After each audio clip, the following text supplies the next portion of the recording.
cuffs are off, man. Get right. Too many left in these leagues, but I ain't gonna leave. I'ma get right. Get right. Down to the bottom and scratch it for all the. Hey everybody, Adam Rank here. What's up, everybody? It's Marcus Grant. This is AJ Dillon of the Green Bay Packers. I got to give a shout out to y'all at Get Right Fantasy. If you are not subscribed, what are you waiting for? You want to lose your league? Our league. Check out the Get Right Fantasy Network. You got to get right with the Get Right Fantasy Network. And best of luck with your podcast. Appreciate the support. And you're tuned in to watch my boys at Get Right Fantasy Network. Get you right. Enjoy the show. But I tune in every Friday. Strategies provided, I will lock in every way. So go and roll your sleeves up. Yeah, go and roll your sleeves up. And I'm getting down cause I roll my sleeves up. And I'm getting right cause I roll my sleeves up.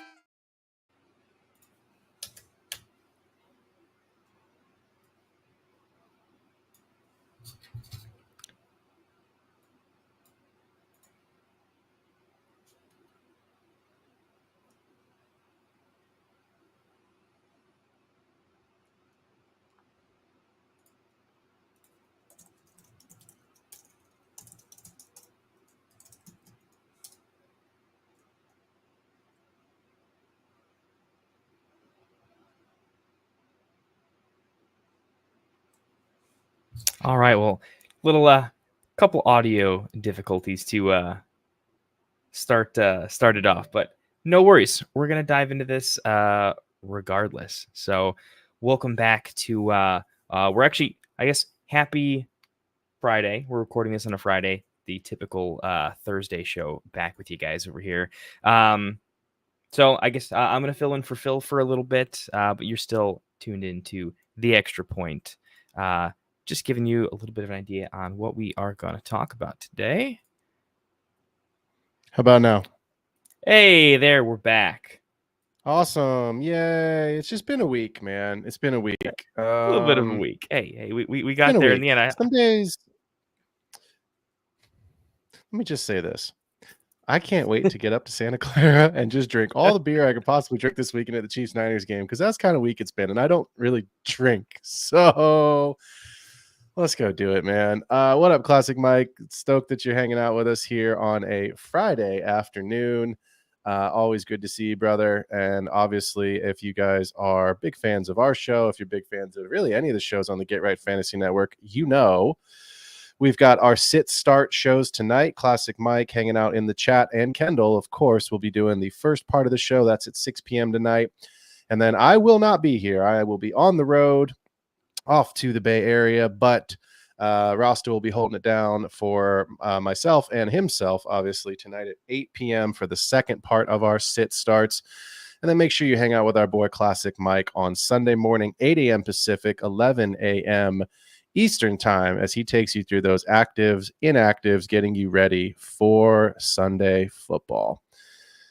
Kendall, before we get into the content for the show tonight, I am curious, because of some of these high-powered games on paper, what is one game that you are the most excited for as a fan? Forget fantasy, just as a fan, that you're hoping is going to be an enjoyable, entertaining game this weekend? Because there's a couple games that stand out to me.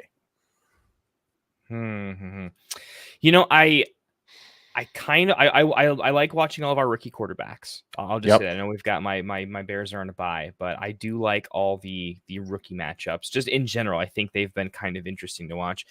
Classic, you kind of mentioned in chat, Vikings Lions is one that I'm particularly looking forward to. I want to see if the Vikings can kind of hold up to their high flying potential they started the season off with.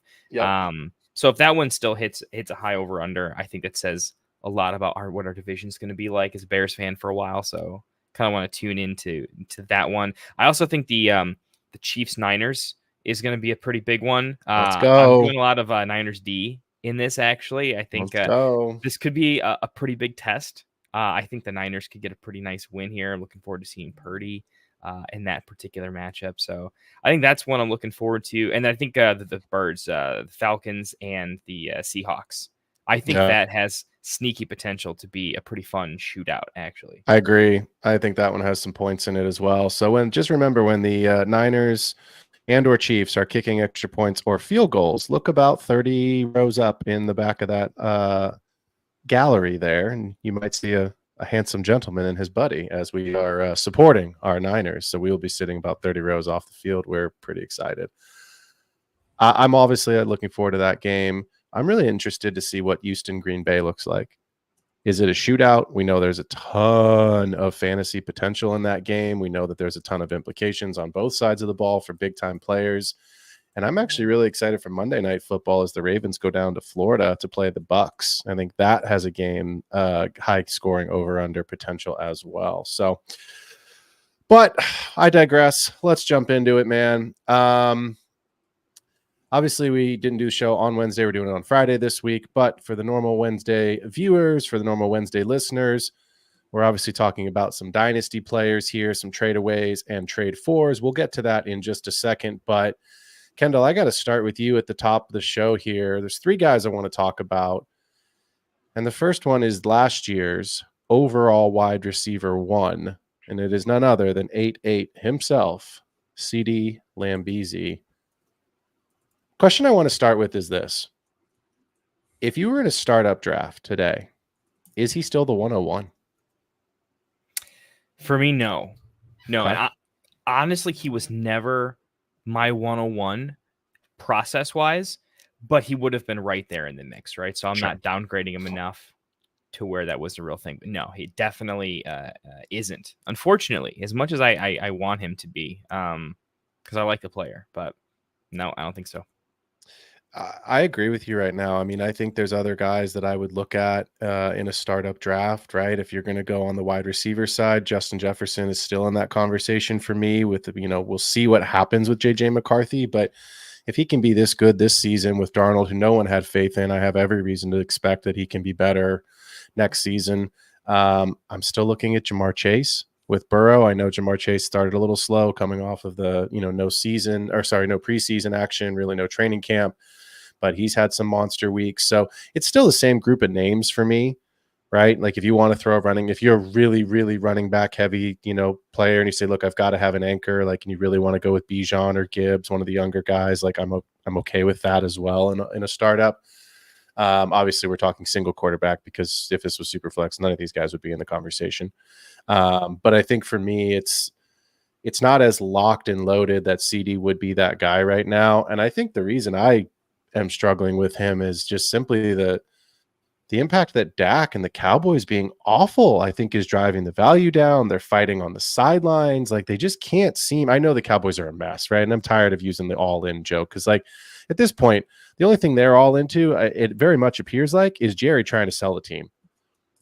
That's what I believe is happening. I think that's why he's not putting money into it. I think he's basically putting in the money that he knows he needs to put into the contracts to at least sell a good product to someone to say, look, I've left you with this, and this already, there for you in CD and obviously with Dak getting the contract. But Dak's getting old. We're not going to talk a ton. We'll talk a little bit about him today, but like he was the QB3 last year. So let's say you're looking at CD. Is he a buy for you based off of name value? Obviously, his production is still good, but is he a buy? Is he a sell? Is he a hold? So I'm glad you asked because my process said in the preseason that he was a sell because he didn't meet the criteria for like my personal model for the 3+ first, like that ultimate high tier. There's not it changes the number of names each year, but there's that elite wide receiver 1 foundational piece, that people like JJ and Jamar have gotten to over the years. Sure. Dak was sort of the reason, Dak and the offensive ecosystem were the reason I couldn't get CD in there. Because for me, simple process says, look, you got to be on a really good team in order for there to be enough high value opportunities to get there. Or you have to have some sort of particular trait like Tyreek's feet and speed that are just actual game breaking in a way that feels kind of like cheating. Dak doesn't have a single attribute for CD. I keep going back to Dak because it's like, well, we're gonna get there next. But honestly, it's just one of many. CD himself, I think, is a very talented wide receiver, but I don't think he has a ridiculously elite trait that just forces 12 targets his way out of absolutely nowhere. Yeah. Even in a way that like Devontae has amazing route running plus IQ to a way where he's just double covered and still somehow has a shot at almost anything, even at his age. CD feels like a B plus at basically everything, very above average in his yards after catch, which I think helps. It's definitely a thing that's helping neighbors out. But that lack of elite A plus in any particular system means he's going to be heavily reliant on the system that he's in to produce that volume. Right.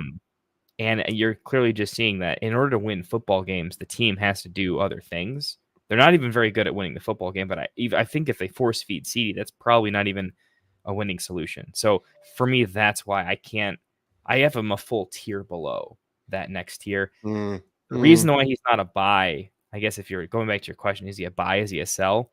His name still feels like we're only 2-3 months from the beginning of the season, where if you were owning him, we're talking about Dynasty here.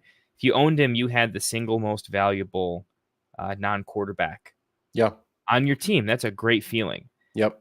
You went from that to what you're at now. I don't see a single owner saying, yeah, I think this is the time I should drop the hot potato because it's only going to cause me more pain if I don't get rid of it now.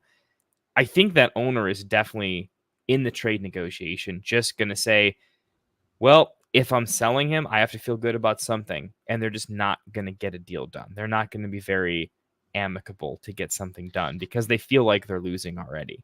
So I feel like that time has passed. Yeah, I mean, I offered, and this at the time sounded crazy, and I was like, Phil, don't offer this trade. If it gets accepted, you're going to feel bad about it.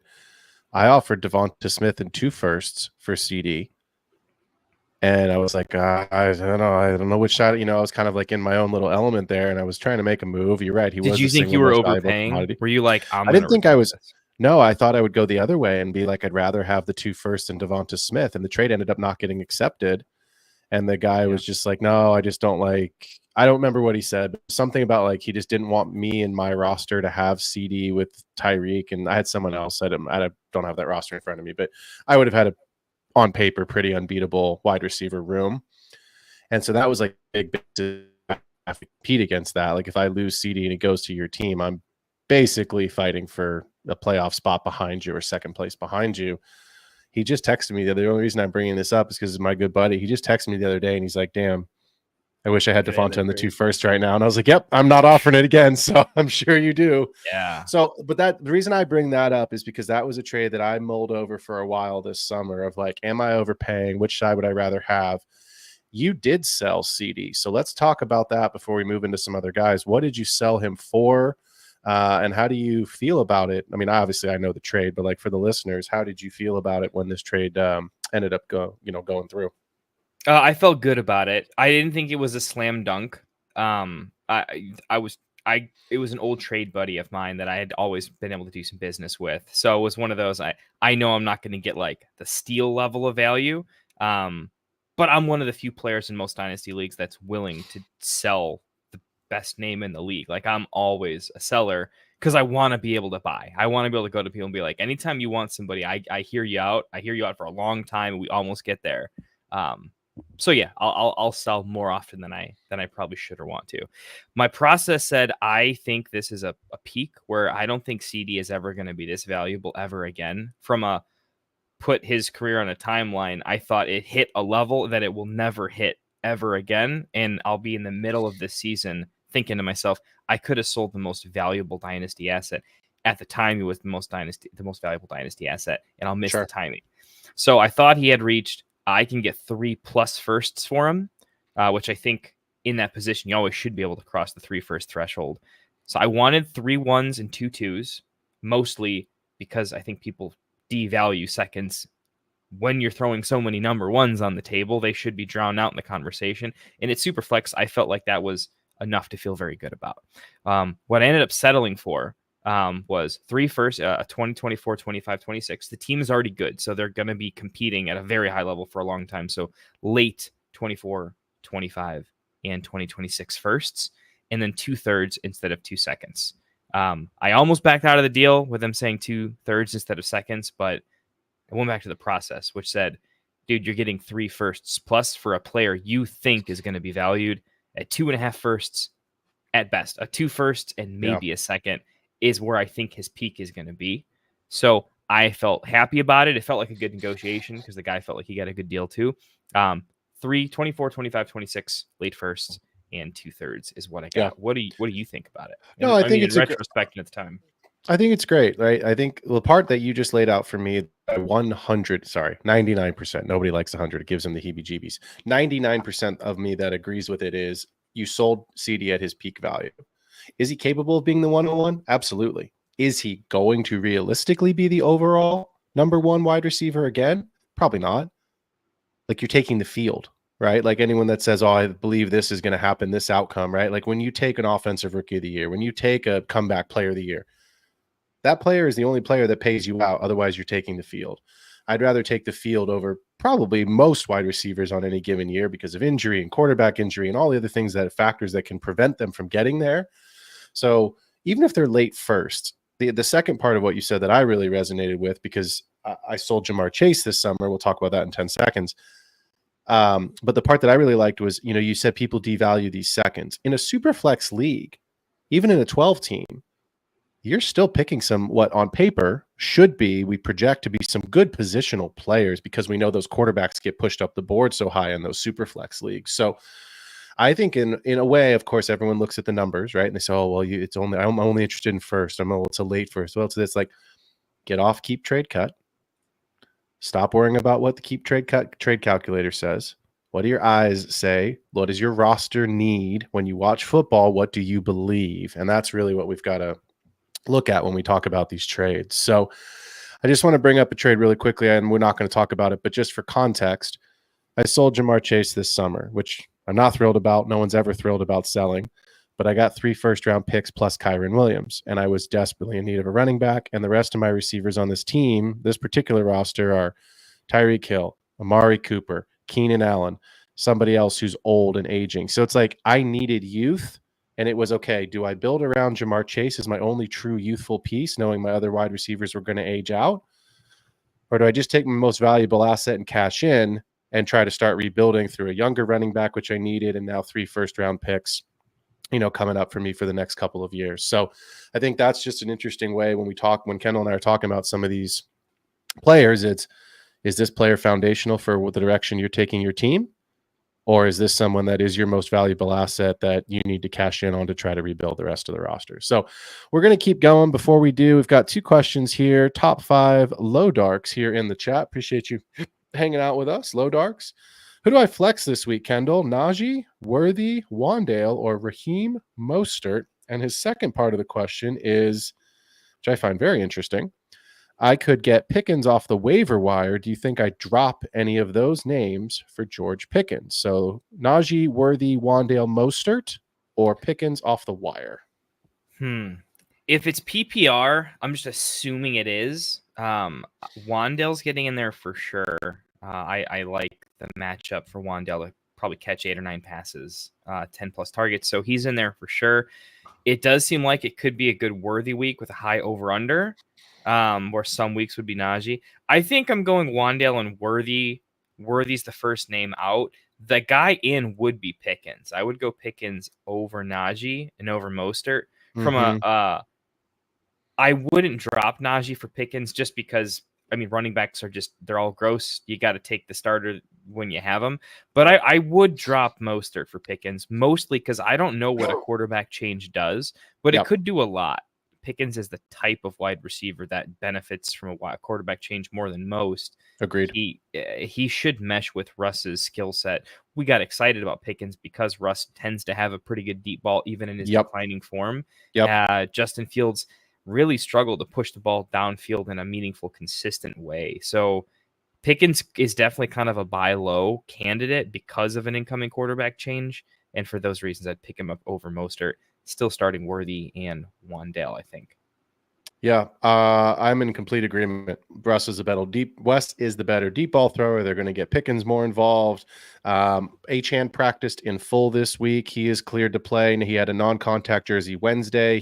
Or Monday or Wednesday, I don't remember which day they practiced to start the week. He has shed that non-contact jersey, and Neighbors has also cleared concussion protocol. So I still think Wandale's going to be involved. I don't know if I believe he'll get the same type of target volume he's been seeing with Neighbors coming back into the mix. So I would take Worthy and I would grab Pickens. That's how I would do it this week, but I'm okay if you want to go with Worthy and Wandale if you want to see one week of Russell Wilson before you decide to really make that investment. I'd still take Pickens off the wire anyway, just to have him on my team. Low Darks, another question. Are we starting Amari Cooper? Kendall, you're very much a clear yes. I'm a clear yes actually as well. He's a good football player. There's a difference, Yeah. but he's a veteran. He's been in the NFL so long. I don't think he has much to get acclimated with. I mean, sure, he has to, but his situation improves.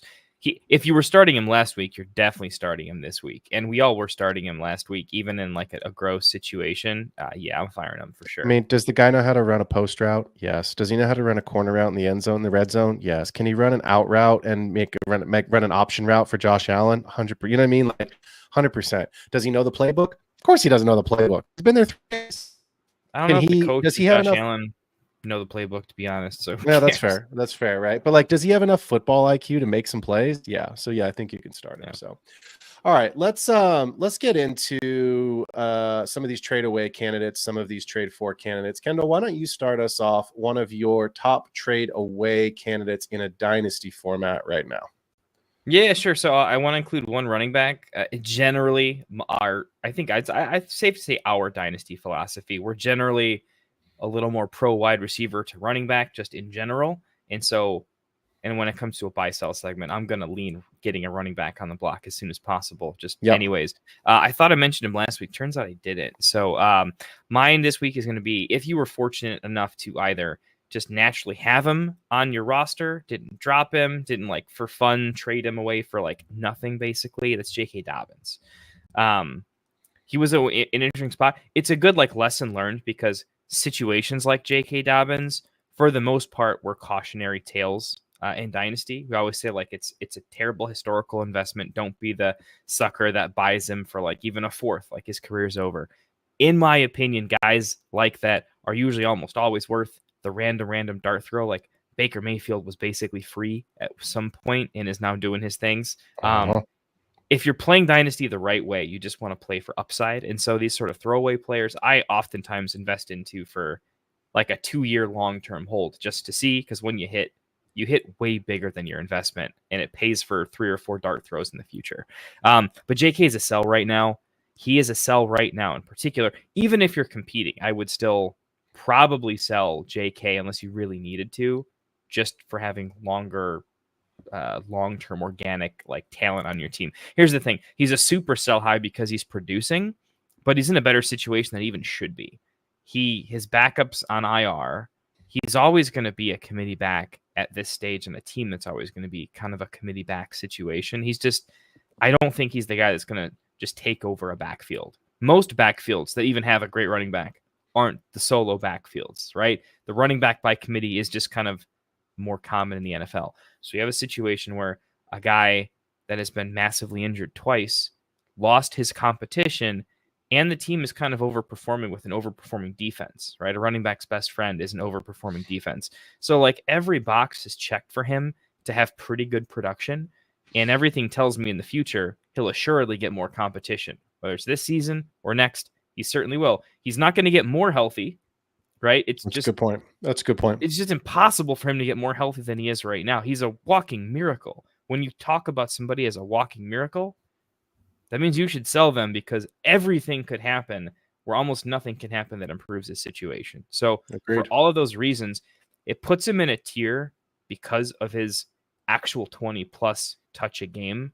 He's not just 15 and sometimes gets involved. He is the offense in games where it's a close game.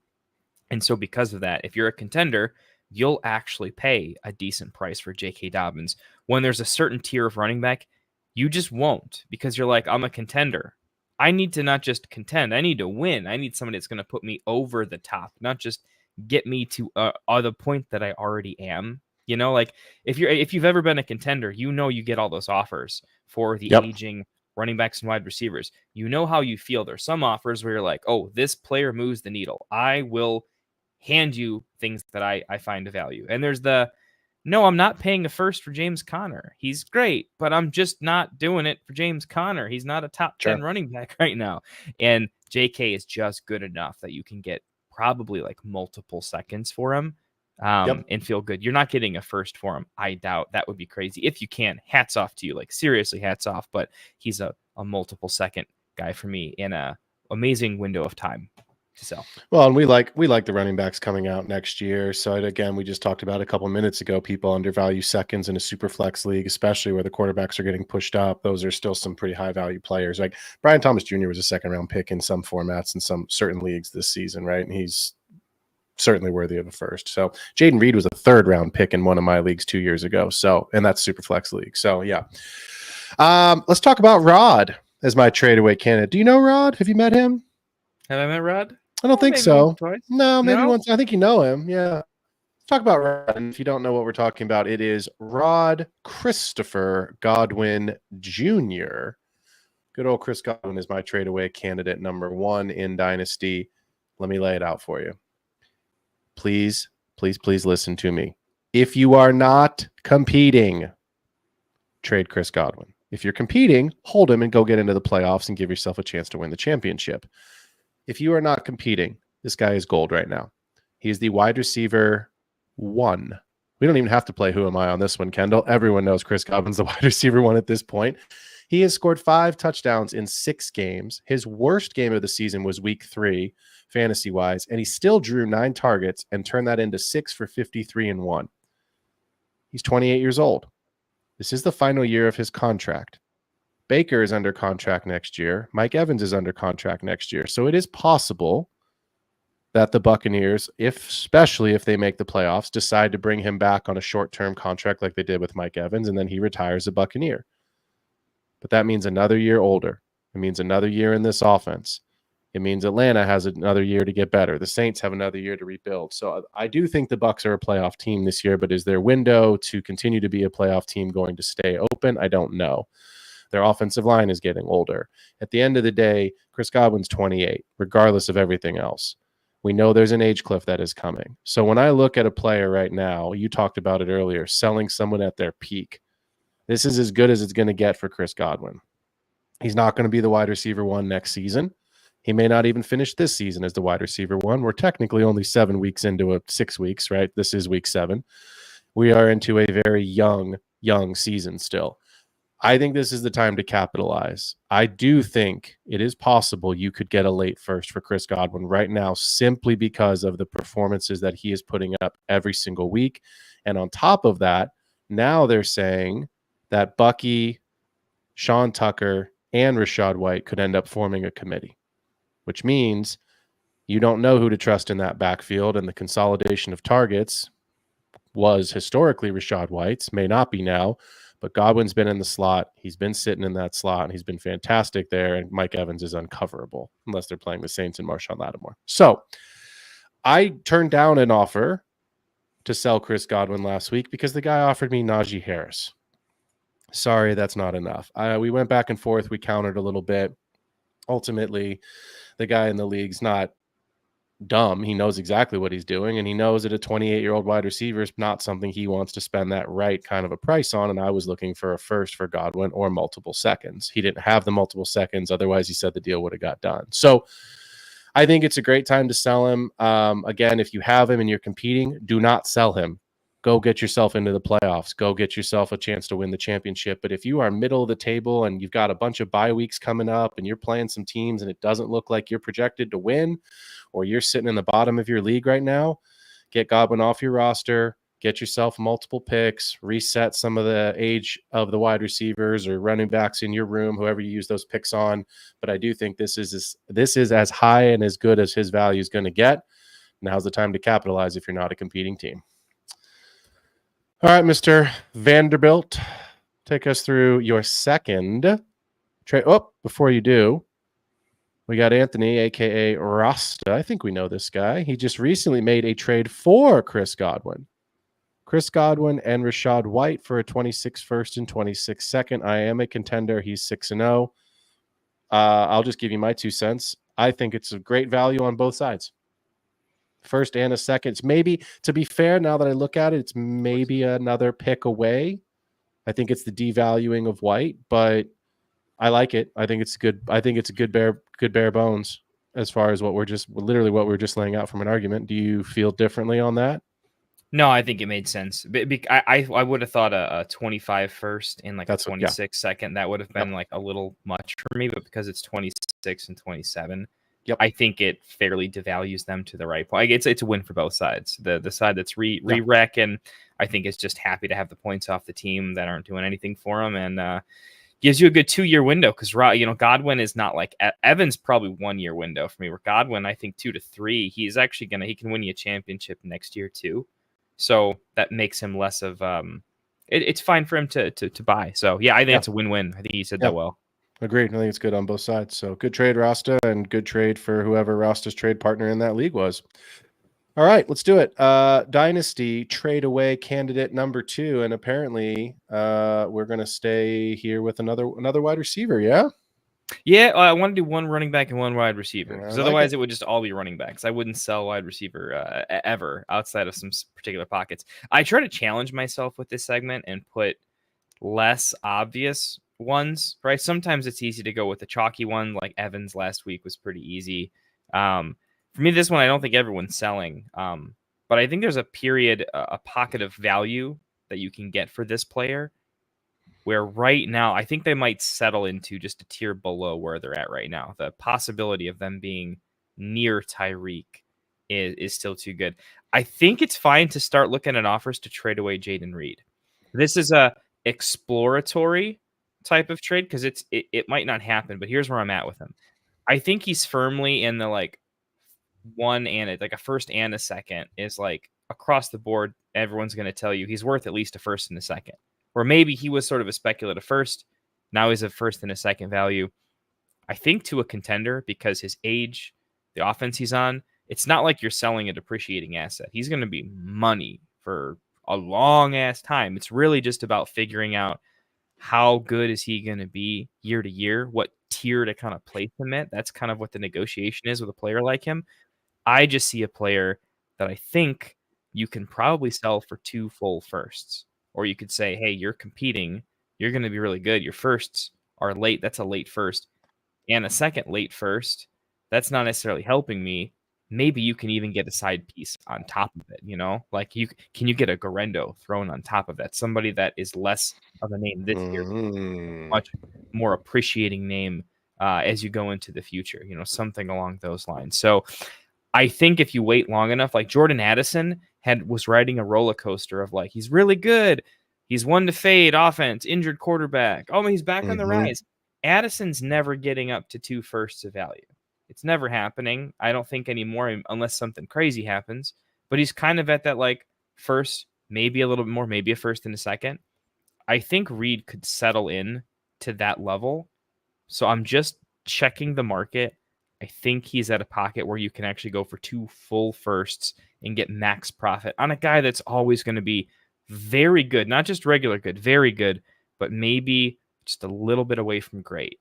I mean, the team's putting 4 touchdowns up every single week through the air. I don't know how consistent that's going to be, even on a great quarterback, great offense. So I like the way you said that, though. It's an exploratory trade, right? I think there's times when like, I'm going to put everyone does it in every single league. I've done it, Kendall, you've done it, but I'm going to put this guy on the block and just see. I'm not really trying to move him unless the offer's too good to pass up. I just want to see what comes in. And then, there's certain guys whose names pop up and like, no, this guy's on the block. This guy is, going to be moved. And if I don't get in, then someone could beat me and get a better price on him, right? So I'm using that to transition to my second player here. And is also a little bit of an exploratory trade. This is not someone that I was going to talk about today. I'll be very transparent. He was not someone that we've talked about at all because he's been on IR all season. But because he's off IR and because the Browns stink and because Stefanski is saying that he's going to play this week, it's Nick Chubb. And I had a couple of offers come in and I had a couple of DMs come in this week on rosters where I am the Nick Chubb owner asking if I would actually move him. And of course I would. Everyone on my team is always available for the right price, but I do think it's someone you should, again, like Kendall said, I love the way he said it, so I'm going to borrow it. Explore. Look, he's coming off this catastrophic knee injury. This is the second major injury that he's had, but he's still the focal point of this offense. Now, is it going to be all him? No, there's going to be some backfield splits here. But you watch Sean Watson play football, Kendall? Because I have to cover my eyes, man. Like I like watch it like this. I'm like, just don't do that, right? Yeah. Like it's awful. They can't move the ball at all. You and I had the joke last week, which was also very true, of like we smashed the under on his passing yards and we smashed the under on his total yards as well. And I guess if both of those are winners, ding, ding, ding, ding, ding, ding, money in the bank. So I think the name value of Nick Chubb garners a second round pick. I know it does because that's what I've offered out, or that's what I've offered very seriously considering. You will never get a first. That is absolutely ridiculous. But can you get? Is that the ceiling? Yes. I wouldn't trade Chubb for 2/3. I think at that point, that's probably just wanting to get him off of your roster. I do think he's going to be the goal line, but we talked about this a lot in the summer. I think he's going to be the goal line back. The question is are they ever going to be enough to goal him in there? But I think you just need to get something for him until he gets, unless you get stuck holding the real bag. What I will say is, and the reason I'm going to kind of triple down on this from you, Kendall, is it's exploratory in the sense that, like, if you sell him now and he doesn't have a good week, you're probably, and I hate when people use this term, but you're probably winning the trade. Or you play the waiting game and you see, what does he look like this week? What does he look like next week? And with the way that running backs are going, with some of these bye, there's only 2 teams on a bye this week, and then we've got the double-digit weeks of byes, and that's when like 4 or 5 teams go out at a time. So I do think if Chubb can score a touchdown or 2 over the next 2 weeks, his value should increase a little bit, and if it doesn't increase a ton, that's fine. But really what I'm saying in this is get after a solid week, get Chubb to a point where other people who are buying feel comfortable giving you that second round pick, because I do think that's what his max value is. So you're not selling TJ Hawkinson. You're not selling Jonathan Brooks. I'm thinking about other guys that have been on IR all season. You're not selling Puka. But with Chubb's age and injury history, I think you need one good game or one where he looks a little bit more like the old Nick Chubb, and then that's going to be max value, and you can go ahead and move that running back. So anybody else you want to talk about? Or are we ready to move into some guys that we're targeting that we'd like to acquire and put on the roster? Let's go get in some trade fours. Some trade fours. I have 2. You have 1. So I'm going to go first so that I don't double talk it out. I'm going to start. I got both in there. We're good. You do have both? Oh, okay. All right. Back go up. ahead. Yeah. All right. I didn't know if I thought you weren't going to talk about this guy, but all right. Who is your first trade for target? Who should people be acquiring in Dynasty? Okay, so this one is in the category, see if anyone can guess. This is in the category of last week. This was my Brock Bowers category. This is when trading for, there's like 2 general categories to go down. There is, am I buying low on someone that I feel the market has overreacted, gone too low on, right? Or is low, but they're about to do their thing, right? And so you're catching it a little bit. So there's kind of the buy low, or there's I want to buy the plane that's going to fly higher and higher, and I just want to get in when I think it's only going to get better. It's actually easier, in my opinion, to buy the latter, the player that's ascending, because I feel like most players in Dynasty are they're gonna hold on to the Kyle Pitts forever. They won't sell for cheap. They're gonna I will die on this hill until they have a good game for me, right? It's hard. It's not as easy to find good prices on buy lows, right? The jig is up. Everyone knows why you're sending that offer.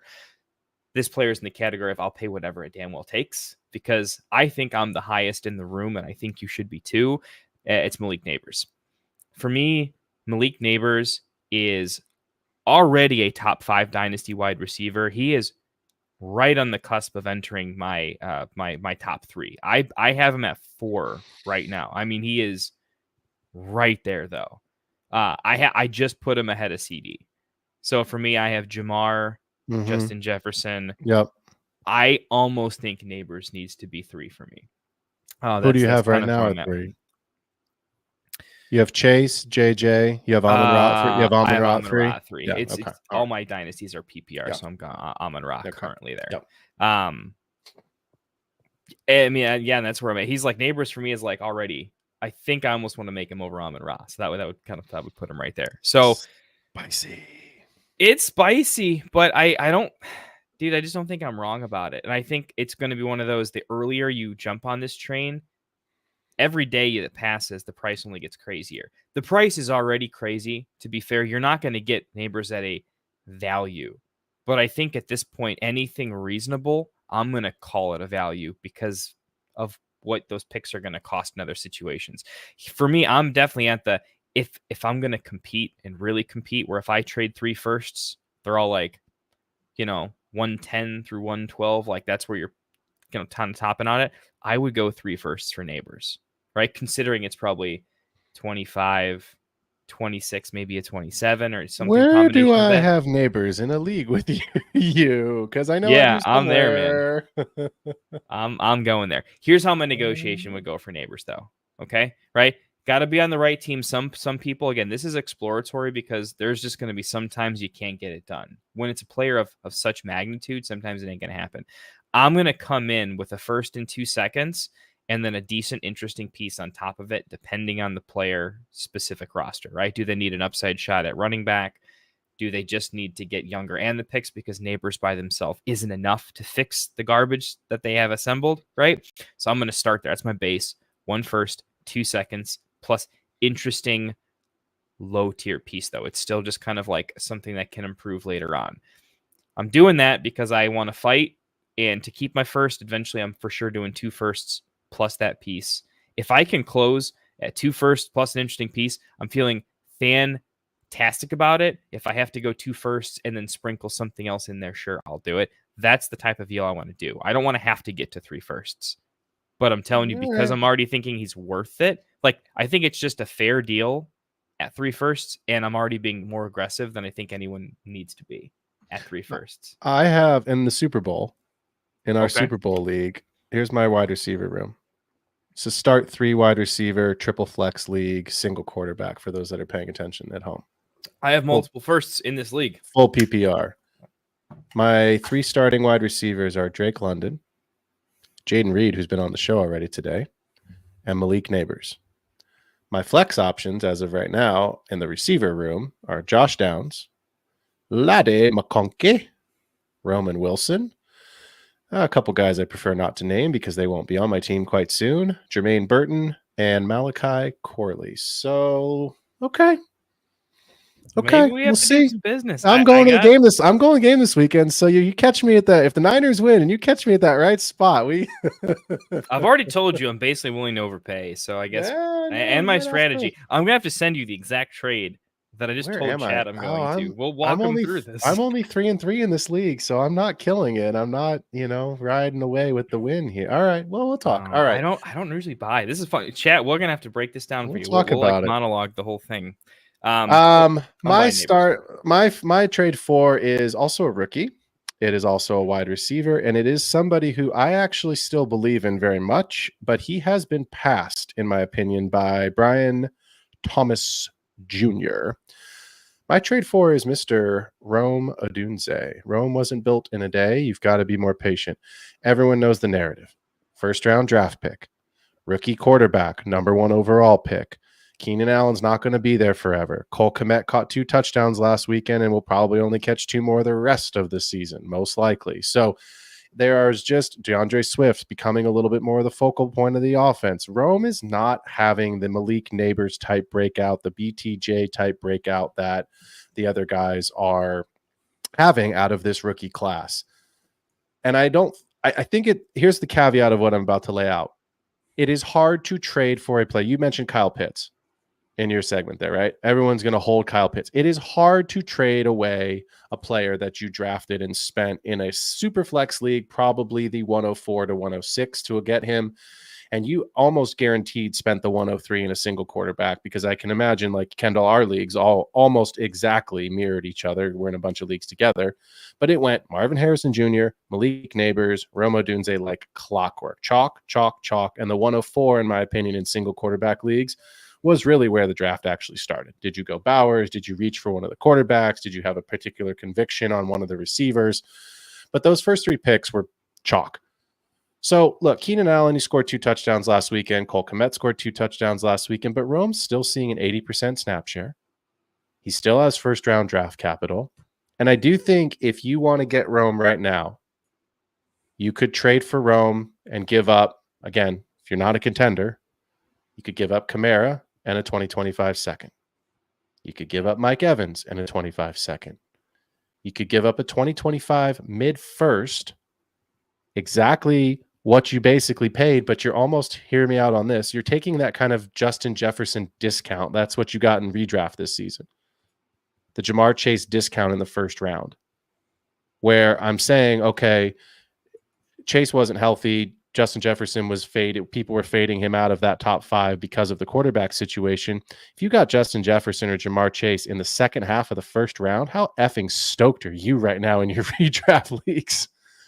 Like, I'd be, because you know who got picked above him? Tyreek Hill, CeeDee Lamb, probably one of the running backs, except for Bijan's big 2 touchdown performance. He hasn't done much. So I think if you wanted to sell a first rounder and just basically take your first rounder and put it into this year's draft, I'm okay with that, because you're basically getting Rome, who I still believe is capable of being one of those top 3 rookies and a top 20 wide receiver next season, finishing in the wide receiver 2 category with wide receiver 1 upside if we can see some more this season. I think you can still go out and acquire him. Again, it's hard because someone that drafted him also probably thinks, okay, Keenan's going to be probably gone next year. They know the narrative, the same thing we've laid out 100 times. But I think you can go get him for somebody that's maybe just pissed off. I drafted this kid so high. I just can't believe he's not producing. Someone that's just wanting to maybe get out and get a better first round pick. Again, it is possible. So I like that term exploratory, but test the market, kick the tires. Can you go and get somebody whose name is an older wide receiver? That's why I brought up Mike Evans, who's going to have 1 to 2 more solid years. Can you go put Chris Godwin in that move and try to get younger for a player with tremendous upside? So I think it's possible. And I just want to say really quickly, as we were talking about Chris Godwin as a trade away candidate, I got a little notification on Sleeper. I was not part of this trade. Chris Godwin and Sam Darnold were just traded for Anthony Richardson and Rashee Rice. Kendall, which side are you on there? Obviously, one is clearly going for it this season with Darnold and Godwin versus the rebuild with Rice being on IR and Richardson being sort of in the we don't know what to do with category. But do you like this trade for the team that acquired Godwin and Darnold, giving up Richardson and Rice? I think it's an example of a trade where me and you will probably, and a lot of fantasy people, when you're looking at the sidelines, you're always just looking to figure out like who kind of won the trade, what side would I vote, right? That's kind of the fun game. It's why we play. But I think this is an example of a trade that it's a different trade for the people doing it than when you're looking at it. I think when you look at it, you can see Rice and Richardson are definitely the more fantasy relevant, like long-term values. But Godwin and Darnold, Duncan's trying to win this year. I think I already sold him a pretty good wide receiver earlier in the year. Don't quote me. I don't remember who, but I have a first round draft pick for him. So I sold him. You sold him Brees. You sold him Brees in that mega trade. Okay, that's right. So yeah, it was like 5,000 first round picks and 4,999 second round picks, and yeah, it was jar of peanuts or something. I forgot about that one. That one aged really nicely. I didn't. Thank God. Oh, shit. So because of that, though, Duncan's going for it. This gets him there. I think this is a pretty good trade for him. And Rose Mitchell is, I think, sitting at 1-5, calling it a day. Yep. Rice, obviously longer term. We'll see if the legal thing is still resolved next year or not. I think it's great. The key piece being like Richardson's such a good buy now. If you can find he's a weird quarterback in that like win now teams are like, yeah, he's a massive asset. I got to get rid of him for something I can win with now. Just have to. So good trade. And I think Rose Mitchell got an appropriate premium for these untested, I'm scared assets. And he is delivering a pretty good title to Duncan. I mean, Godwin is the actual wide receiver one. So he's paying Duncan's paying an appropriately hefty price to earn the the favorite tag. I think it's a good trade for Rose Mitchell, and he maxed out the value he could. Yep, agreed. Let's I know we've got to do some super chats and stuff here, but let's just go and do George Plays question real quick. I know he's been waiting for a while because we're at a good midpoint for our trade 4 candidates. George Play, appreciate you being here, brother. I know you're in the show a ton. All of our shows recognize the name. He says, hey guys, need 2 to start this week, non-PPR, so standard league. We've had a lot of standard league questions the last couple of weeks. I mean, I don't play in any standard leagues, but interesting. All right. Non-PPR, standard league, start 2. Amari Cooper, Jalen Waddle, JSN, JMO, BTJ, Juju, or Josh Downs. How do you lean this week in a standard league? Standard league, need to start 2. All right, well, right off the bat, wow, this is a pretty solid team. Waddle is not in consideration for me. I don't like the upside enough. He's just kind of out. Jameson Williams, high over under. Who's the matchup for Brian Thomas? Who are they? Who are the Patriots? Jags? So probably, if I have to look, is Christian Gonzalez healthy? I have to look. Yeah, that's Christian Gonzalez being important. The over under being so low that the game could be a rush fest. Maybe takes Brian Thomas down. I'm leaning like my for sure locks are Downs is also out for me with the quarterbacking. Juju, I think, is my first lock in a high over under where I think he's just a big part of the offense. It feels crazy, but he's in. And I think next is then JMO or Cooper. Cooper probably over JMO just because I think he's going to walk into 10 targets like immediately. But the matchup doesn't have a high over under for the Bills, I don't think. So that's kind of where my head's at. I think this is one you can't make the call today. You're probably gonna, with the news, particularly of what. Yeah, I got to think about this one a little bit. Where are you at? Talk me through it. Maybe you'll. I mean, I did this. I started with the same thing you did. It is easier for me to eliminate than to say this is the smash play. Waddle's out because of quarterback play. They're on the road in Indy. It just, I don't like it. Standard means Downs, no JSN too. He's too standard means no JSN because what you're looking for is touchdown upside here. And so Juju's actually in a fucked up way. Juju's the easiest one for me to play because number one, he's in the Rashee Rice role. Until last week, Travis Kelce has been basically irrelevant. You've got a committee of running backs now with Kareem Hunt seemingly the leader of that committee and kind of mixing in Carson Steele. I don't know if the ghost of Clyde Edwards-Helaire will show up. So I just feel like at the end of the day, Juju gives you the highest percentage of a chance to score a touchdown. I do think Amari Cooper is interesting, but look, I get it. I just looked it up. Christian Gonzalez is healthy. He's going to play. Is Brian Thomas Jr. just a better football player on 1 or 2 plays that could lead to a touchdown than Christian Gonzalez? I'm not talking, it's not PPR, so he doesn't have to have the greatest day. He needs to score a touchdown in this league. And you're right. The over-under stinks. Jaguars suck. You know, I've been all over the Jaguars being just absolute trash this season. Sorry, Jaguars fans. I just don't think the team's been very good, and my metrics and data support my theory. I would still start BTJ and Juju.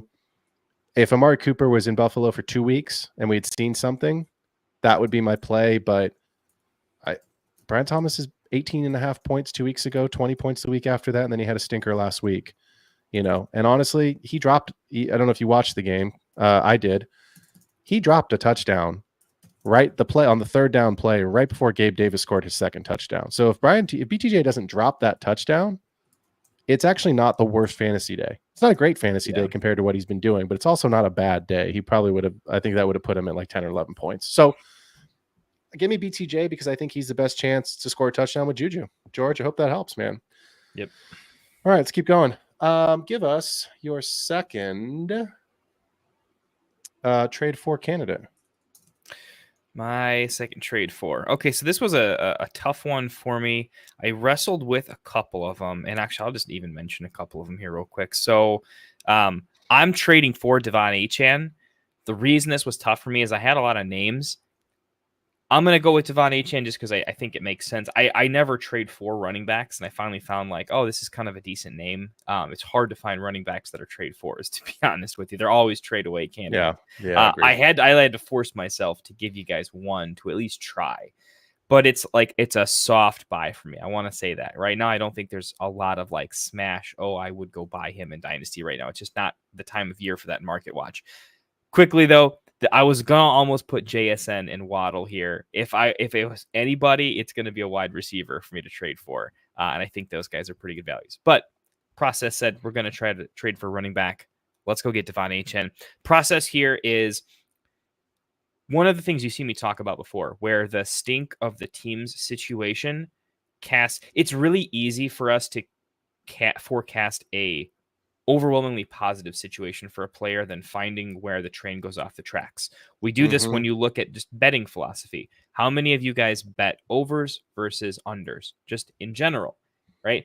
Most people bet overs. It's just naturally easy for us to find the box score game script where they explode, where it's like almost too easy to find ways that games go bad, but they're uninteresting to think about. So because the Dolphins have a messed up situation, and now Mostert's healthy, and Devon Achane's biggest, like, if you own him, what you're nervous about is his health concerns and how often he's available, and does that initial pings of like, oh, he's banged up, does that keep him off the field? Because the coaching staff says, oh, he's injury prone.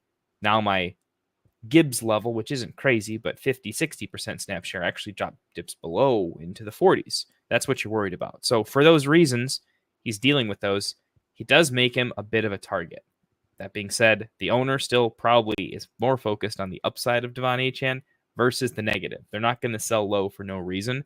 That's why this is more of it's a running back you can buy at a fair price, not a cheap price. Let's get real about that. You're still going to have to pay, I think, a first and a second is the bar to get in, but that went from not doable to actually doable. I think you can find a way to make that happen. I think he's a tier up candidate if you have a running back that is producing, but all running backs can go into like periods of irrelevancy very, very quickly.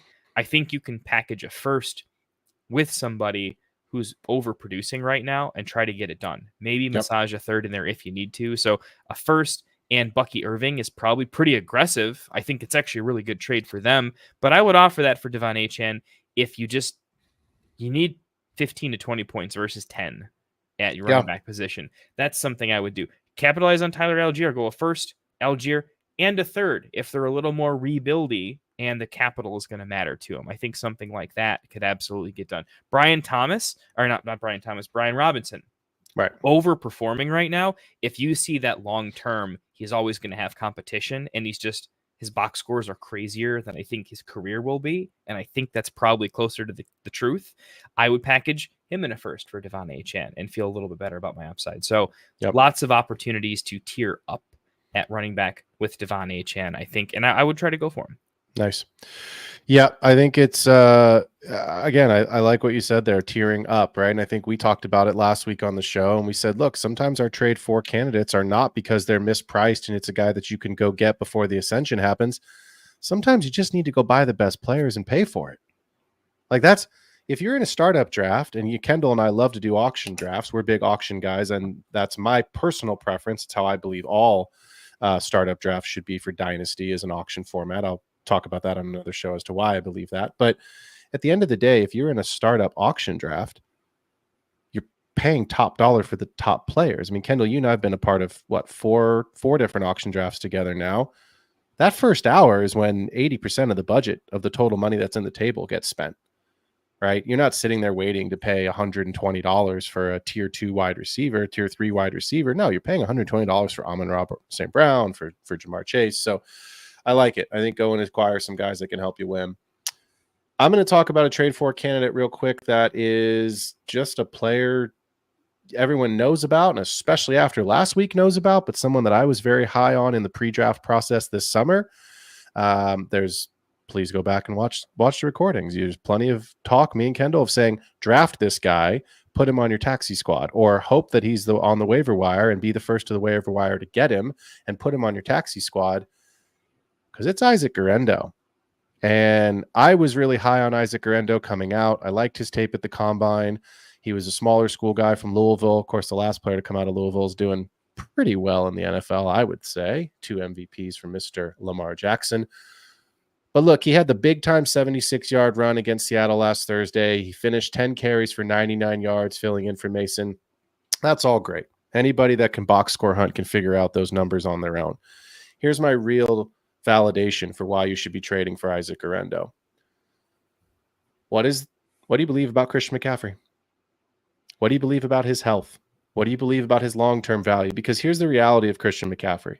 When he plays, and when he plays to his potential, he's the 101. He's the best player in the league. He's a receiver and he's a running back. He's also going to be 28 years old. There's metrics around running back cliffs. Derrick Henry is a freak. He is an absolute anomaly. The things that he is doing, the things that he is doing right now are unconscionable to me. If you believe that about Christian McCaffrey, fine. Then here's what's going to happen. He has one more season left on this contract with a void after next year and a very limited cap hit, meaning if the 49ers do not believe in paying him a second contract or restructuring this current contract, he goes on the market. What does that look like? We have no idea because the running back market goes up, it goes down, it goes left, it goes right. It's chaos. Nobody got paid 2 years ago. Then this season, Saquon comes in and basically resets the market. Here's the other piece of information to consider. Jordan Mason having a hell of a season, absolute yeoman's work for filling in. But is he going to get re-signed? Or have the 49ers seen / will they see enough from Guerrero that they could realistically say, we're going to restructure Christian's contract, give him whatever, like a Mike Evans type deal, 2 to 3 more years. We're going to keep Isaac Guerrero because he's a rookie and on a rookie contract as the backup. And we're going to get top dollar for Jordan Mason and do exactly in real football, Kendall, what we are talking about on a Dynasty show. Sell this player for this profit. Sell this guy for these picks. Well, this is a fun thing for us to do in fantasy football where you might win whatever, like 5K, 10K in your big money leagues, right? We're talking about millions of dollars in the real NFL, and this is exactly what these guys do, what John Lynch does for a fucking living. So to me, I think there's a value in acquiring Guerrero right now this season because you don't know when CMC is going to come back. He's eligible to come back here starting this week, but you know as well as I do, no one has a clue when he'll show up. On top of that, Guerrero's involved right now. And at the end of the day, either CMC or Mason could go. Guerrero's the rookie, and he's cheap for the team from a salary cap perspective. So I think of those 3 players, he is the safest person, barring crazy injury, to actually be on the 49ers in 3 years' time. You're getting a Tyler Algier of like they're involved already. That's it. At a cheaper price because they're still not super relevant. That's it. When I looked at the sheet, I was so angry that would have been my easy shoe-in because I own him in every single Dynasty league I am a part of. I'm pretty sure I own him. I have to go check because I think there's got to be 1 or 2 where I don't have him. I was going to say some of the shared leagues you or I are in, because I have him in a lot of places as well. He's just resting comfortably on that nice taxi squad. He's enjoying his day. Nobody bothers him over there. I think you could possibly sell Troy Franklin for Isaac Guerrero. I think it's possible you could make the argument that somebody should buy Rasheen Ali. I think you could offer a 25 third and 25 fourth for Guerrero. He's only had 1 big game, and to be fair, if he doesn't have the 77-yard run, it doesn't change my argument. But I do think it has put more people onto him because of that run last week, because it's a nationally televised Thursday night game that the whole country was watching. So that all of a sudden your casuals probably aren't playing Dynasty, but the people in your league that aren't super invested into it and maybe just are only looking for ceiling performances from Amon-Ra and from Achan and these guys that aren't like digging in the weeds like we are, maybe they just don't understand the value of what they have. Go shoot that guy an offer, shoot that girl an offer, get Isaac Guerrero onto your roster, do it at a low price. I think you're going to be really happy that you did. And again, I think it's a very real possibility that Jordan Mason could eventually get traded off the Niners if they feel like they've gotten seen enough from Guerrero as the backup, because Mason would fetch a good profit right now in the real NFL. Why Mason? Why Jerry Jones, who's all in, is not calling? Calling. It's just I can't talk about the Cowboys anymore. Insane. No, but I hear you. Mason's such a good example of what a real life NFL team like really would need and want to go buy. It's almost to the point where the fighter into the 49ers are like, Dude, you understand like how valuable like a running back on our roster is like twice as valuable as they're on any other roster? We should probably just keep all of them so they can all be injured and we'll never care. Like I see that narrative. Like part of it's frustrating because they're like, I think the optimal narrative is they should definitely trade him away or let him go get paid. It's like, do we want to go pay Mason or not? No, we probably shouldn't pay Mason. We should probably take Garendo for cheap and let somebody else go pay him. What was Pollard's contract? About $27 million, something like that. I think Mason could go. I think it was 22. I can look it up. But yeah, it didn't break the bank. Saquon was the big prize this offseason. I think he was 27. You can go get better production. It started to go down from cheaper there for Mason for somebody. I think they could do that. The Raiders could go get Mason instead of the draft. I could see something like that. But yeah. Well, the Raiders have their own set of issues to deal with. Yeah. We'll see what they got left. Such a good one, though, man. Max might be moving. We'll see. I gotta see if there's a single league where you own him that I don't have him. Like I'm gonna have him by the end of today. Apparently, I'm getting 3 first-round picks from Malik Neighbors before the weekend's over, so we have a lot to talk about after the show. So. Well, yeah, we're gonna tell you all about how I flipped Isaac Garendo into Malik Neighbors. Can we make that a segment? Yeah. Can you add that in? That's the piece I'm missing. Can you shoot me 3 firsts and Garendo, and Neighbors is all yours. Here we go. So, oh man. All right, my brother. Let's do. We're running long today. Let's do a couple questions and then we will wrap the show. I know that Kendall and I didn't get a chance to do the betting show yesterday. We will. I don't know. Maybe we'll. Well, I won't be, but maybe you and Mike can do some additional lines and stuff. I know we're going to get to that, but we'll have stuff. This is a Dynasty show. Let's finish the Dynasty show. So we've got FF Season in here. What up, FF Season? Appreciate you being here, brother. What do you try to? This is a good question. What do you try to get back for 2 older vets in Tyler Lockett and Russell Wilson when you're in a rebuild and trying to get points off the roster? 12 teams, super flex, start 10, full PPR. Awesome question because it's exactly what we're talking about. Even better question because you give us the league size, the league type, and the starting rosters, which makes it really easy in mine and Kendall's minds to actually visualize what this looks like. So, Kendall, let me kick it over to you. We're talking about Tyler Lockett and Russell Wilson leaving your team. What are you asking for in a trade / hoping to get? Okay, so stylistically, I'm going to go through a couple things right here. When you're going after a really big piece, a valuable piece, best way to do is to hide it in and amongst an even bigger deal so you can tame the individual value down. With tinier pieces, I think the jig is basically up on what you're trying to do. Was that a Tyler Lockett joke? Maybe a little bit. Technically a Russell Wilson joke too. More of a Russell Wilson joke, that's for sure. Right. What I'm trying to say is what you want to avoid is doing a deal where you're setting up a deal and then you're going to throw in Tyler Lockett, right? Because what's happening is instead of getting value for Tyler Lockett, they're looking at the deal as like, here's the deal, and you're giving me this thing for free. They're assigning 0 value to it as a throw-in. And so it's hard to get that deal done in terms of you winning and getting value. It's easier to just, with these tinier assets in terms of value, to just be real about what it is, right? You are selling a tiny, simple asset for free in a small deal as cheap as possible. So it's about situation. I approach the owner with, here's what I'm looking to do, right? Here's what I'm shopping around for. I like to target thirds whenever I can, just because for me in particular, it's a philosophy of trading where over the course of every trade, I want to try to get an extra third.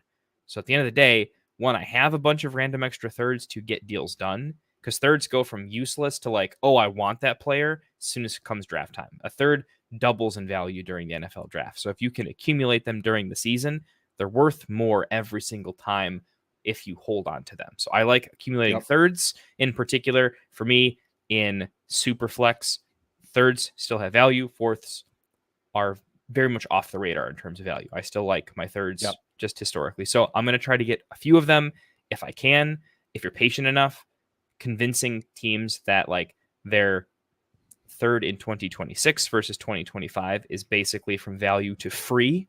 That's one way to pick up free draft picks, is to add a 2026 third, not a 2025 third, to whatever you're doing. So what would I get specifically?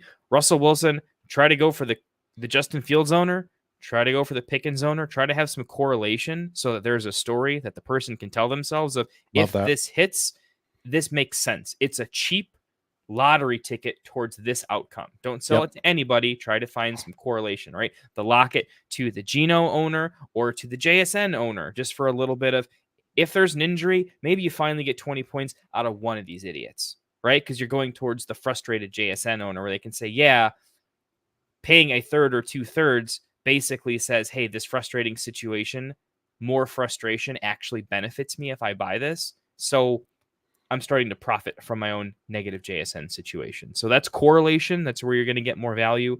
Keep it a small trade. Don't try to hide the small trade in a bigger trade. The other guy is going to look at your pieces as useless. Right. And you're devaluing your own currency for future deals where now they think you value Lockett at 0 versus that third. Try for seconds, try for a second, settle for thirds. That's kind of a little philosophy that I kind of roll into a little bit with those two players in particular. Lockett, I would try to just get a single third, and that would be fantastic if you can. Personally, Russell Wilson, I think you can probably still try for a second. I don't think he's fully worth it, but I also think there's better pockets of time to try and go and get your second or tier up, a third plus a piece to get your Russell Wilson deal done. I would try to get a second for him, though. Yeah, I mean, I think I'll just give you a real example while you were giving your take there. I just pulled a couple things up. Now, granted, you have to listen. I traded this in the summer when Russell Wilson was about to become the starting quarterback. So this is not what you could get today. I traded Russell Wilson and a 2024 third for 2 seconds, a 24 and a 25 second. Literally, I will tell you this story. Kendall, you know this story. You've heard this because you were part of this, but I'll tell it for the listeners out there.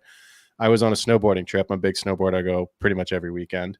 So on a snowboarding trip, and this trade happened at like 11 o'clock at night. I will admit that I had a few beers. And so I was like just going back and forth, shooting trades out. I was like, no one's going to give me 2 seconds for Russell Wilson, but we'll just see what happens. Trade gets done. Guy desperately needed a quarterback, obviously a super flex league. I wake up in the morning, nothing, put my headphones in, go snowboarding, and don't have great service. Get down to my truck, off the mountain, and I've got 4 billion text messages. You traded Russell Wilson. Did you know this was going to happen? I can't believe you got that deal done. Apparently, while I was snowboarding that day, Justin Fields got signed to the Steelers. So I felt obviously just how it happened. So I was like, oh, I feel John is my buddy that I trade him to. I was like, I feel terrible for John, but also like good for me. So my 2024 second round pick became Mr. Brian Thomas Jr. And obviously we haven't had the 25 draft. So I don't know what this draft is going to look like for 25. He ended up taking in his third round pick, Roman Wilson, with the correlation. So he was able to grab Roman Wilson to go with Russell Wilson. So an R Wilson and an R Wilson. And then, of course, BTJ for me and TBD on who I'll end up picking. Now, with that said, to go back on this question, I would try and grab Lockett and Russell for 2 seconds. You're not going to get that. See if you can go back on 2 seconds, kick back 2/3 to try to offset the difference. But if you can get a second and a third, if you can get another piece somewhere else, then I'm okay with that. So long time to spend on that question, but take away some of those names, and I think the process is scalable, repeatable. When you look at older guys, what am I trying to do if I'm in a rebuild? I like those second round picks, of course. Those are good players, but the third round picks become really interesting because if you are trying to trade up in the next year's draft, Kendall, you said it almost perfectly, right? Like those picks almost double in value. Guys get big eyes like, oh, well, I don't care about my picks right now. I'll trade them. And then all of a sudden, they don't win the league. They go all in and they don't win that league. And you've got all those picks the next year, and guys just kind of get that FOMO of like, shit, I wish I had some picks. I wish I had this, and that all of a sudden, oh, I want your 201. I'm at the 206. I'm at the 207. I want to get to the 201. Well, I don't want to move off this pick. Great. I've got 2/3 to add to my second, move up 5. And that makes a huge, huge difference. So yeah, I guess if I could close, I think it's what Phil would have gotten into. If you're ultimately trying to get from here to here, some way, shape, or form, right? I feel like a lot of salespeople end up getting into fantasy football because getting trades done is a lot of just finding out what we're trying to accomplish and putting the pieces together, but in an amicable, like you get way more deals done by being nice than by being, explaining to the guy why it's a great deal for them, right? What I'm getting to is it is better to get to that first round pick or that big shiny asset that you want at the end of the tunnel by taking your tinier small value players and flipping them one at a time for a fourth, a third, rather than trying to package them together to tier up into something. Put yourself on the other side of the coin. The guy who has the second, right, knows you're trying to get a second, and he's not going to say, hey, if you give me, I don't know, give me some backup tight end. Give me 10 backup tight ends. That 10 backup tight ends will finally equal a second. Well, no, that's not really how the value thing works, right? It's not just an abundance. It has to make sense in the end. It's easier to say, because you said, I'd try to pair Lockett and Wilson to get a trade done. I think it's actually easier to say, we're not doing Lockett and Wilson together, or any lower tier asset. It's just try to get a fourth or something tiny for this, specifically a pick. Go take a tiny asset for a pick, a tiny asset for a pick, a tiny asset for a pick. Because if you take those 3 assets together, the player's not going to give you that second. But come draft time, come end of the year where years transition, you can take multiple fourths and multiple thirds and spin them into an actual player or actual better picks. They're much more fluid when you go to sell them. Players don't have the same fluidity that picks do. So trade your tiny assets for tiny picks. The picks will accumulate into better players more than the players themselves will. Agreed. Let's wrap up on this one. Mr. Bakes a Lot. Clearly, he's talking about some muffins in the tin. There's no other possible way that could be anything other than some muffins in the tin, right? So, Mr. Bakes a Lot, he's asking a question in a Superflex league. Should he trade Michael Penix Jr., Jaden Reed? Man, this is the Jaden Reed show today. Apparently, we should put him on the poster. Michael Penix Jr., Jaden Reed, and a 2025 second to the Kirk Cousins owner for Aaron Rodgers, Garrett Wilson, and Javonte Williams. Do you have a conviction on this? I know we both would agree that the Penix owner you should be targeting the Cousins owner for obvious reasons. I know we both agree with that. But from a Penix, Reed, and the 25 second for Rodgers, Garrett Wilson, and Javonte, which side of the trade are you on? I'd say I'm torn a little bit. My initial value assessment has Penix is being undervalued for what he's clearly going to be in this trade. So I feel like the value is on the Penix Reed second side. I'd rather have that side if I was looking at pure assets. The timing wise on that is kind of weird though, right? Because Penix is nothing until he's something. And in the short intermediate term, Garrett Wilson looks like he's going to be fantastic. And also, that worry's gone. That's what he's talking about with Garrett Wilson here. I'm guessing he's packaging Rodgers and Garrett Wilson there. Even with the Adams deal, I think Wilson actually gets better. And Javonte, who I was kind of on Javonte a little bit, but he's still kind of ugly. That side's going to put up more fantasy points this year and probably next year until Penix does something. So, if you're competing, I would do that deal because I think you kind of have to. If you're competing with Penix on your roster, it's how bad do you want to compete? I do have to say, though, I think you're losing the value game longer term. Because once Penix is valued at something, you're going to be getting a bad deal. I don't know. That's kind of how I see it. It comes down to, do you want to trade Penix away on the cheap and win now? What is that how you see it, or what do you think? I would rather have the Penix Reed pick side personally for 2 reasons. Number one, let's break it down individually. Penix or Rodgers in Dynasty? Penix. Yeah. Reed or Garrett Wilson in Dynasty? Garrett Wilson, yeah. Okay, Garrett Wilson. But you're also saying earlier in the show today you think Jaden Reed is worth a first plus a second. So does that mean you have 2 firsts on evaluation for Garrett Wilson? I'm pretty high on Garrett Wilson comparatively. Okay. So I'm high on both. I have Garrett Wilson clearly in the more than 2 firsts, but okay. So, all right. So it's 1-1. So here's the tiebreaker. Would you rather have a 2025 second? And for the purposes of conversation, let's minimize it. Let's say it's a late second. Would you rather have a late second or Javonte? Because that's a legitimate question right now. Yeah, that's kind of what it comes down to. If I'm even remotely close to competing, I'm taking the Javonte pick because if that second round pick is still a running back next year, he's probably not going to break. It's late second, right? So the guys who are in I'm gonna get playing time now situations are gone off the board. So that player is not really giving you max value until 2026. Javonte is good this year, probably good next year, probably on a different team. That's why it's tough for me. It's on the what's it feel like to own, Williams and Javonte and being winning now. That's probably feels better. Yep. I wouldn't do it. Honestly, I'm not doing it. If you do this deal at a better timing window, you're gonna get such a better deal. It's like bad trade philosophy. Yeah, I mean, look, he says here, he adds in, I'm 3-3, so I'm competing. So thanks for that, man. That's appreciated. We appreciate the context here. Here's why I like Aaron Rodgers, by the way. I like going for Rodgers. I think he is a very affordable quarterback to go after right now. And a lot of people are like, the owner probably wants him gone for anything he can get. And I think the worst days are behind him, probably, with Devontae in tow. He's a great buy. I would just change up what you're trading. Here's why I'm on the Penix Reed pick side. I get it. 3-3, you're absolutely competing. You're 1 or 2 games away from being in the playoffs. You're 1 or 2 games away from not. That's the downside of being 500 at this stage of the season. I also think that Garrett.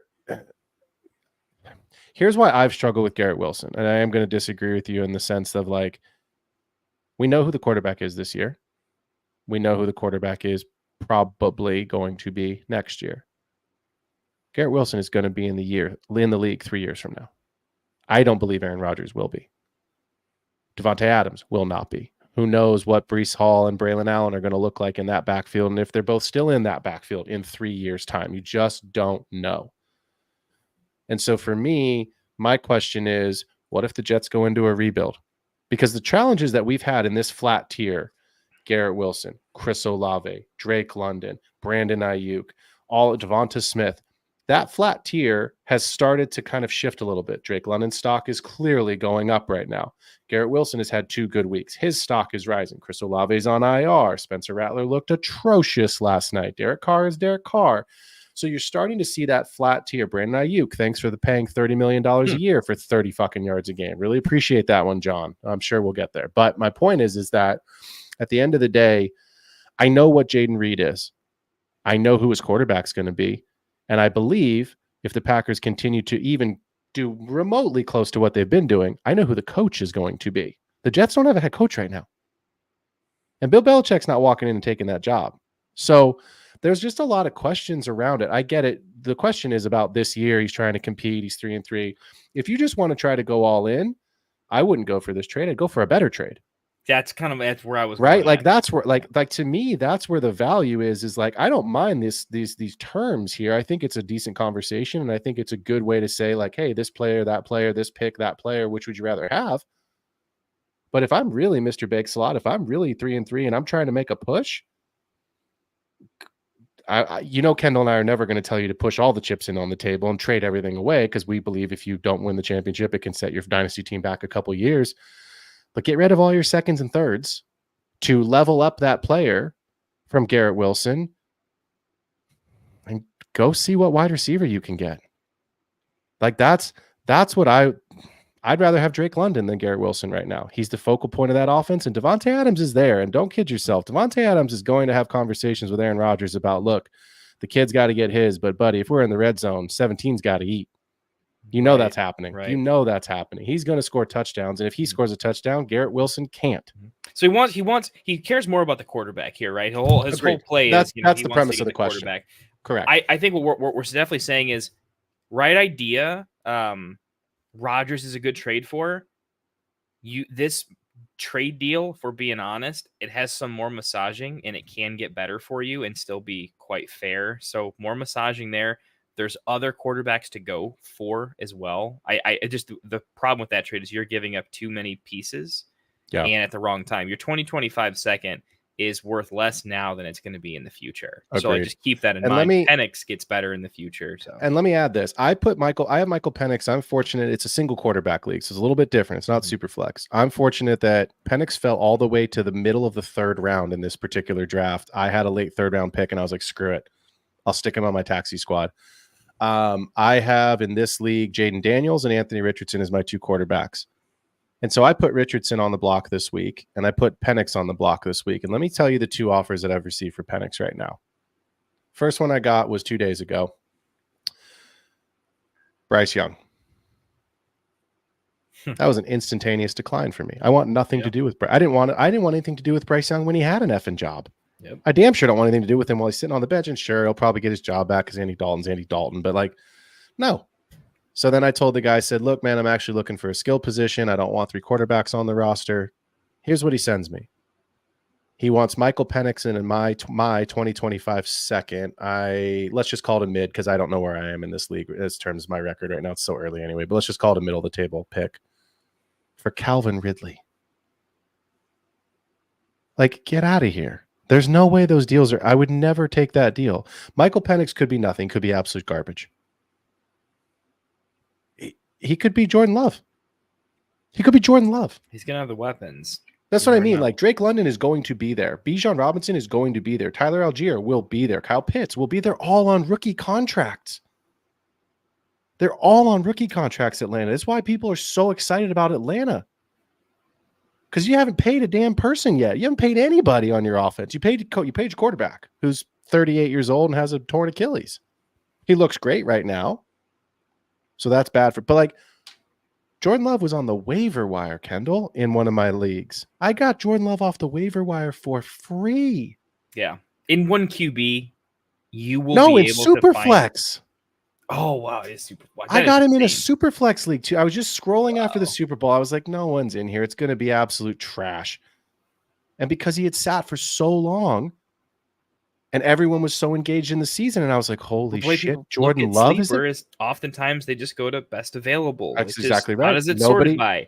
Points per game. I do this with all my leagues after the Super Bowl, but I did a full, like, let's get into the IR, let's get into the disgustingness, because I was like, it'll take me 5 minutes to go through and just eliminate everyone. Because that particular league does off-season and then in-season fab. I took $100 and I was like, boom, that's it. I'm buying Jordan Love because someone might see him and I just can't. It's like my Tucker Craft. Like, I'm not doing 99. I'm doing 100. So look, I think it's enough on this one, but I do think for Mr. Bakesalot, he also says he has Devontae. Maybe keep some of those ancillary pieces, the pick, maybe the pick plus Penix, and get a better quarterback than Rodgers. Keep Jaden Reed. That's what I would do. Personally. So Daniel Jones is a fine target right now. He produces more than his value is because of some of the rushing. Yeah, he's an okay target. We can go into that more. I guess we can in future segments. We can kind of do. We'll include a quarterback on the buy low, sell high kind of section, just so I know that's a big thing for some people. All right, we were going to wrap the show, but we have to talk about this, and we're going to do 5 minutes. And if I've set a timer, I set a timer. Because this one's a 30-second one. I got to go do stuff and get on the road and get up to Santa Clara before this traffic. At this point, I might just leave tonight because the traffic. All right. World.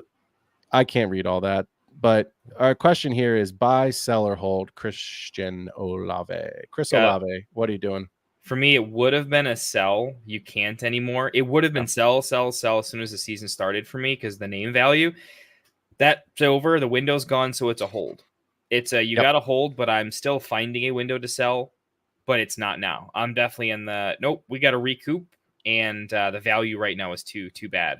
It's unfortunate. It sucks because I think what you could have gotten by like week 2 from the name value is so much higher than you can get right now. It sucks because I own him in a few spots. I could have gotten a deal done if I had just spent the time doing it. And now me and you talk about trades all the time. I feel like what we regret most is like if I had just done a little more work, I would be in such a better spot because I would have gotten it done. It's personal regret for me. You have to hold right now. You're getting pennies for a player that's still only 24 years old, I think. We don't know what the quarterback situation is going to be. The team still feels pretty bad. There's still like Drake London was bad for a long time before it got better for him, right? And it's looking legitimately sustainably better for him. Don't be the person that sold too early on Drake London because in fantasy season, sometimes you get tunnel visioned into this is the only season that matters. Until you're losing, until you've officially given up on the year, it's still possible. You got to like, Olave's the player for me where it's like, slow down. Remember, he's young. We play Dynasty. This is just absolutely a hold for me right now. Got to hope for the better days. They may never come. It's just a play. Well, so it's funny that you ended on that because I was going to add on top of what you just said, this little caveat. Rashid Shaheed just went out for the season. Chris Olave only has a concussion. It's not like he's coming back from a pulled hamstring or he's coming back from an ACL tear, something that we know is going to require multiple weeks of rest, recuperation, football fitness to get himself ready. I haven't checked. I thought he was already ruled out this week. Give me just 10 seconds here. Where are you, Mr. Olave? I thought he was too. for what it's I worth. think he's ruled out already this week. He is. He's already been ruled out this week. Well, I guess they played last night, but point being is that, he's missing the game. So it's very possible with this kind of mini bye that they're on that he's back next week. Neighbors is back this week. He missed one game on the concussion. So I wonder if it's a hold to sell. And you and I talked about this last week. We were texting about this last week, I should say. I'm in my main dynasty league, the one I care about the most, I should say.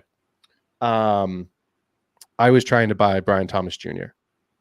You remember we talked about this trade, and I said, okay, is Chris Olave a part of this? Has to be. That's the only way it can get done. And we were talking about additional compensation to make up that gap. I still think it's possible you can get a trade like that done, but like you said, you have to wait. You can't do it right now. The guy's got a concussion. He played on Thursday Night Football, so whoever is acquiring him clearly isn't using him this week. And then obviously you're waiting to see what happens with Derek Carr when he comes back, because Spencer Rattler looked fucking bad last night. Like I had to turn I told you before the pre-show, like I turned the game off. I couldn't watch it. Like it was just, at this point I was like, I'm going to go. I was actually watching Starting Five, the basketball show on Netflix, because I was like, I'm done. Like I can't, I don't want to watch this anymore. So I do think Chris Olave is a hold. And maybe, Kendall, we get back and talk a little bit later in a couple of weeks when things look a little bit more clear. If we revisit this question, because I think you're right. The Drake London comp is a good comp of like, hey, he's still a number one in his offense. Better days could be ahead. Better days should be ahead. But we've drafted this guy like a wide receiver one, and he's never finished there. So what can you get for him? Maybe find the right pocket of time and the right window to sell high and capitalize on a Chris Olave trade. So, all right, brother. Is there anything else you want to talk about? Or are we about to wish everyone a happy Friday? Oh, let's wish them a happy Friday. If they want to see more of me today, and they certainly should, Obviously. I think we're doing a combined show with me and Mike are going to combine with Rasta and just do big show, I think, for our matchup previews. And I'll get me the FOMO. Now I'm not included in the show because I choose to go to the game, never go to another game again. No, I'm kidding. I mean, I assume there's going to be lots of drunk messages from Phil, right? Not while I'm driving. No. Don't promote that. As soon as you get there, get crazy. That'll probably happen. I'm not going to lie. You guys might want to turn the chat on mute this weekend. You might see some weird messages and pictures. No, I'm kidding. So it'll be perfectly well behaved. It'll be great.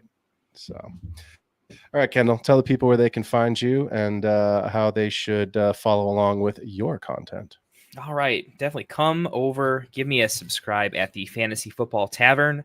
I've mostly, in the off season, I was known for doing a lot of mock draft content, and I do a lot of buy low, sell high, dynasty and redraft to sort of market watch. How would we craft a trade? How would we craft a lineup? And go through some of that stuff. I've been a little bit away with my own pre-recorded videos, doing a lot more helping with other guys' shows, but we've got more stuff in the works. Definitely come give me a subscription. We're going to be putting out a lot more of my own content pretty soon. And it's definitely a spot where if you drop any comments anywhere, anything that I do, I read everything. So if you didn't get your comment answered in a live show, go on one of Phil's videos or mine or something in the main Get Right channel and comment on the videos. That's actually a great spot. We always get back to everyone there. But the subs really help as we're still in an early stage, still building. I'm still trying to get over 200 subs. So if you're new here, but you check out the Get Right channel or you check out Phil's at the Extra Point, definitely come give me a sub over at the Fantasy Football Tavern. Love it. And as Kendall said, he will be back tonight at 6 p.m. Pacific, 9 p.m. Eastern time. Sounds like with Classic Mike and Rasta. And I imagine the boys will be doing a marathon of every single NFL game. They'll be breaking them down, sits, starts. Kendall will be working in some of his higher or lowers from underdogs, lines that he likes. If you missed my DFS and betting show yesterday, you can definitely jump online at YouTube, watch it back. Or if you're in the car or vacuuming the house and throw those earbuds in, go on Spotify or Patreon and listen along. Enjoy the weekend. Enjoy the games. We've got some really on paper, some really exciting games. And as I've said multiple times tonight, I will be sitting enjoying what we hope will be a Niners win at home against Mr. Mahomes. So enjoy the weekend, brother. I will talk to you next week. And for everybody else, thanks for tuning in to another episode of The Extra Point. We out. Wanted to white fantasy is the play. Marking nothing, but I tune in every Friday. Strategies provided.